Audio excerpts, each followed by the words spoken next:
Welcome to the Banker Lamp. Please enjoy the video. You start by picking the image you want and confirming it's large enough. This matters for clarity. Once you find a candidate, open it in a new tab and inspect its size. Aim for 1920 x 1080 or higher for most monitors. Download the original file rather than a thumbnail because scaling up causes blur.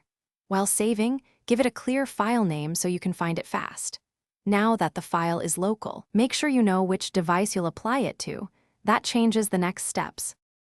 Next, tailor the image so it fits cleanly on your screen. This avoids awkward cropping or black bars. Open a basic editor, Photos on Windows, Preview on Mac OS, or a lightweight online tool, and set the canvas to your display's aspect ratio. Crop to focus on the subject, and resize only if the file is massively oversized. Resizing down preserves quality. Export as a high-quality JPG or PNG to keep detail. Once exported, place the file in an easy folder like Pictures so you can find it when setting the wallpaper. Finally, apply the image via your device's wallpaper settings. On Windows, right-click and choose Set as Desktop Background, then pick Fill or Fit. On Mac OS, use System Settings right arrow Wallpaper. On mobile, use Wallpaper settings for home and lock screens. Make sure the chosen scaling option preserves composition.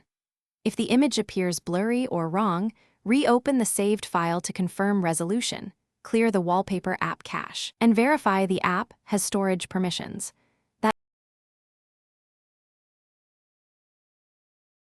Thanks for watching. If this was helpful, leave a like and consider subscribing. See you next time.